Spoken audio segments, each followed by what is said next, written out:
Before we give you the final blessing, we would like to prepare ourselves for the visit in the Holy House of Loreto. Ang kaunting paliwanag lang para mas lalo nating manamnam, madama, sabi nga ni Father Mon, madama yung kung gaano kahalaga yung lugar na ito sa ating pananampalataya, lalo tigit sa ating pamilya. Yung kwento ng Holy House of Loreto ay siyempre nagsimula sa binanggit ni Father Mon kanina in the Annunciation, in the house of Mary, in Nazareth. At nung panahon ng Crusade, nung panahon ng around 13th century, na may mga tunggalian again, no? Hindi dahil sa ang mga Muslim ay kaaway, kung hindi ang konteksto ng panahon ay talagang hindi magkasundo yung dalawang relihiyon. At sa totoo nga, si St. Francis lang ang nakatawid sa ganoong pagkakahati.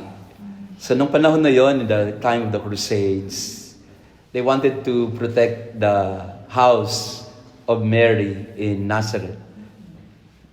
The house of Jesus, in fact, of the Holy Family. So they didn't know how. So wala silang solusyon. Pero ang Diyos may solusyon. Hindi naman nila pwedeng protektahan kasi natalo sila. So ang buong akala ng mga Kristiyano, nasira na lahat.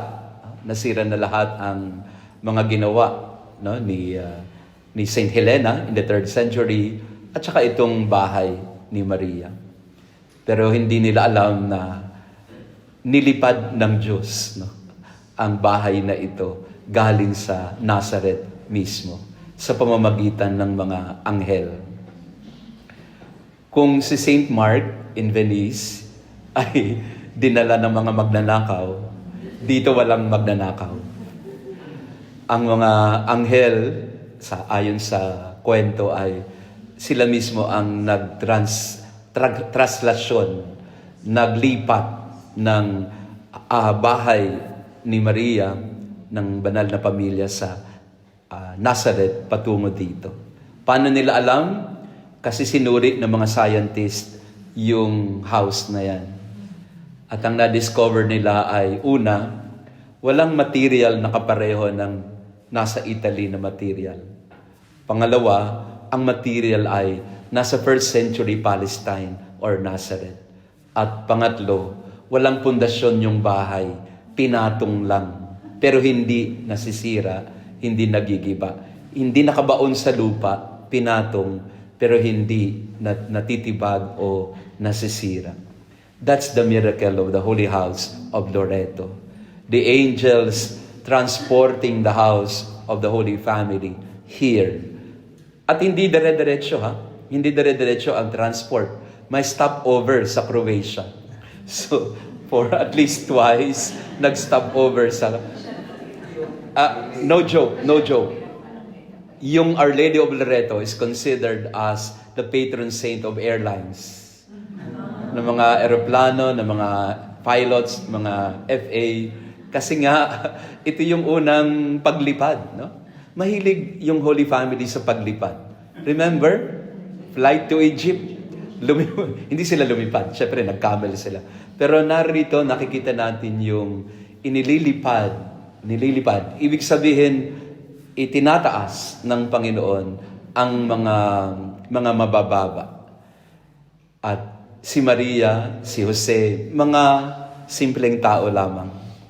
Kaya tingnan po ninyo yung bahay ng Loreto sa taas. Pag pumasok tayo doon, the material is just an ordinary house in Nazareth. The humility of God again. The humility of the Holy Family. Ang tao naman mayabang. Kagaya ng porsyungkola, yung porsyungkola sa St. Francis, ang simple lang nung simbahan eh. Anong ginawa ng mga tao kagaya natin? Binalutan ng napakagandang basilika. Ito rin ang House of Loreto. Napakasimpleng bahay, napakaliit na bahay, binalutan ng napakalaking basilika. Parang sinasabi na ang Diyos, mababa ang loob, ang tao, Hindi naman mayabang. Kung hindi, ganun siguro ang pag-ibig niya sa Panginoon na talagang lahat ng maganda, the best, ibibigay niya sa Panginoon. But for God Himself, for the Holy Family, it was all humility. Humility, humility. And this is the message to all of us here, lalo na yung mga pamilya. There can be no peace without humility. The humility of Mary and Joseph, the humility of the Son of God to become like us, to become man like us. That's what happened in the Annunciation. God becoming man. The God becoming like us. So ito po yung unang aral sa atin na yung pagbisita sa Loreto. Humility. Imitate the humility of Mary. Na sabi nga ni Father Mon, submission, obedience to the will of God.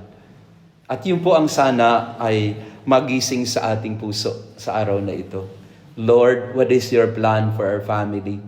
Lord, what is your will for every member of our household? Pagpasok po ninyo sa House of Loreto, pray for the intercession, pray for the intention of your family. Isa-isahin nyo yung membro ng pamilya ninyo.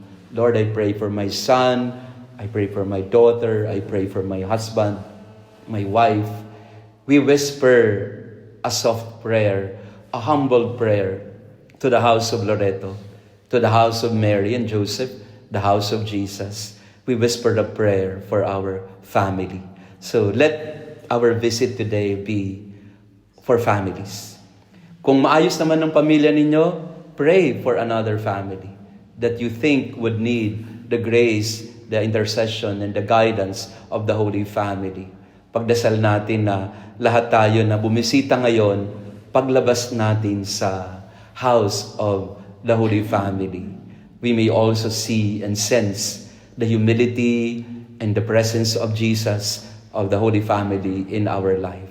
So humility that leads to holiness. Naway pabanalin tayo ng pagbisitang ito. Pabanalin hindi dahil sa tayo ay hindi magkakamali o hindi tayo magkakasala. Pabanalin kasi nananahan na sa ating puso ang Panginoon.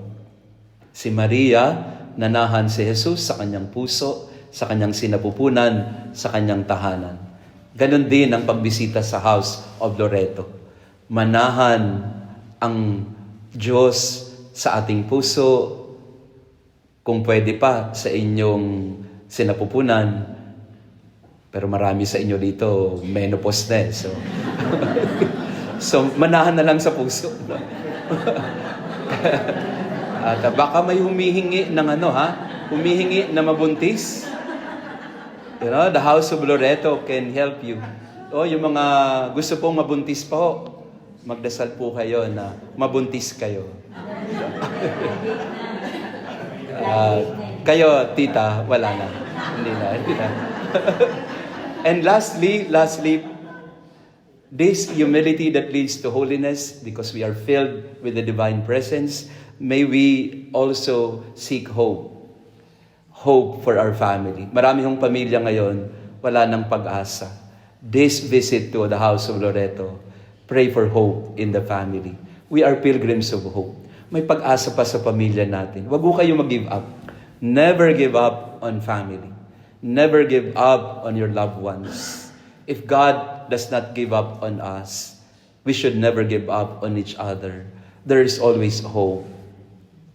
Triple H, as we visit the House of Loreto, the house of the Holy Family. Be humble as you enter. Be holy as you receive the presence of God.